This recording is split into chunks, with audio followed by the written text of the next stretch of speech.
नमस्कार साथियों। मैं अनीता श्रीवास्तव आपका हार्दिक अभिनंदन करती हूँ।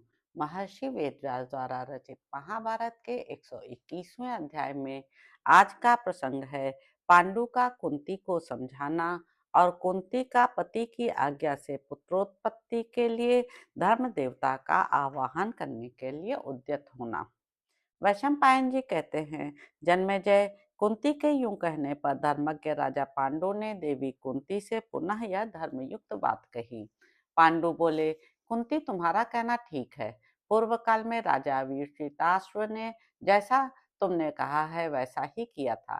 कल्याणी, वे देवताओं के समान तेजस्वी थे। अब मैं तुम्हें यह धर्म का तत्व बतलाता हूँ, सुनो। यह पुरातन धर्म तत्व धर्मज्ञ महात्मा ऋषियों ने प्रत्यक्ष किया है। साधु पुरुष इसी को प्राचीन धर्म कहते हैं। राजकन्या, पति अपनी पत्नी से जो बात कहे वह धर्म के अनुकूल हो या प्रतिकूल, उसे अवश्य पूर्ण करना चाहिए, ऐसा वेदज्ञ पुरुषों का कथन है। विशेषतः ऐसा पति जो पुत्र की अभिलाषा रखता हो और स्वयं संतानोत्पादन की शक्ति से रहित हो, जो बात कहे वह अवश्य माननी चाहिए।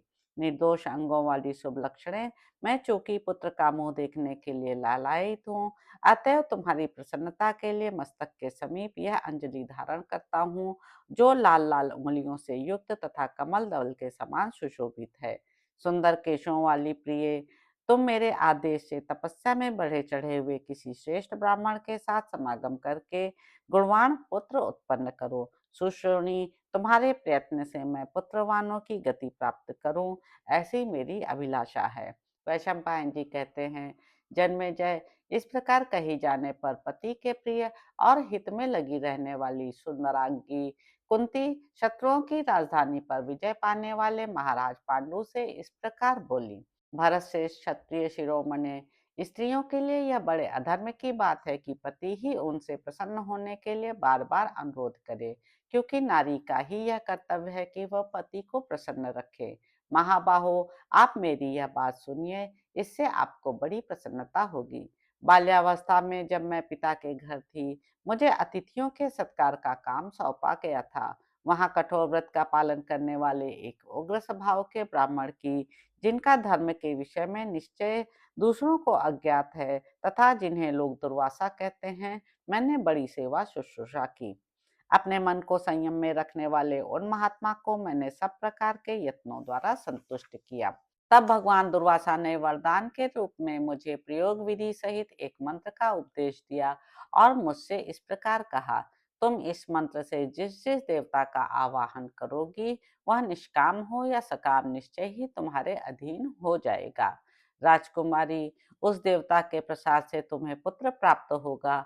भारत, इस प्रकार मेरे पिता के घर में उस ब्राह्मण ने उस समय मुझसे यह बात कही थी। उस ब्राह्मण की बात सत्य ही होगी। उसके उपयोग का यह अवसर आ गया है। महाराज, आपकी आज्ञा होने पर मैं उस मंत्र द्वारा किसी देवता का आवाहन कर सकती हूँ, जिससे राजर्षि हम दोनों के लिए हितकर संतान प्राप्त हो। महाराज, उन महायशस्वी महर्षि ने जो विद्या मुझे दी थी, उसके द्वारा आवाहन करने पर कोई भी देवता आकर देवोपम पुत्र प्रदान करेगा, जो आपके संतानहीनता जनित शोक को दूर कर देगा। इस प्रकार मुझे संतान प्राप्त होगी और आपकी पुत्र कामना सफल हो जाएगी। सत्यवानों में श्रेष्ठ नरेश, बताइए, मैं किस देवता का आवाहन करूं? आप समझ लें, मैं इस कार्य के लिए तैयार हूँ, केवल आपसे आज्ञा मिलने की प्रतीक्षा में हूँ। पांडु बोले, प्रिय, मैं धन्य हूँ, तुमने मुझ पर महान अनुग्रह किया। तुम ही मेरे कुल को धारण करने वाली हो। उन महर्षि को नमस्कार है जिन्होंने तुम्हें वैसा वर दिया। धर्मज्ञ, अधर्म से प्रजा का पालन नहीं हो सकता, इसलिए वरारोहे, तुम आज ही विधि पूर्वक इसके लिए प्रयत्न करो।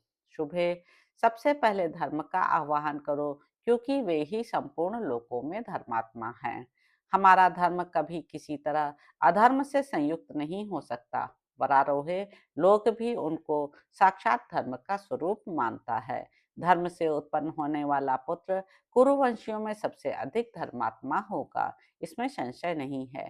धर्म के द्वारा दिया हुआ जो पुत्र होगा, उसका मन अधर्म में नहीं लगेगा। अतः सोचे स्मृते, तो मन और इंद्रियों को संयम में रखकर धर्म को भी सामने रखते हुए उपचार और अभिचार के द्वारा धर्म देवता का आवाहन करो। वैशंपायन जी कहते हैं, राजन, अपने पति पांडु के यूं कहने पर नारियों में श्रेष्ठ कुंती ने तथास्तु कहकर उन्हें प्रणाम किया और आज्ञा लेकर उनकी परिक्रमा की।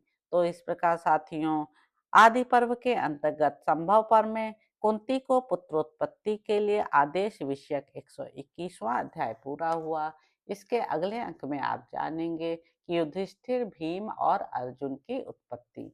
तो अब आपसे अगले अंक में मुलाकात होगी। मेरे YouTube चैनल संवाद विद अनीता को लाइक करें, शेयर करें, सब्सक्राइब करें। धन्यवाद साथियों।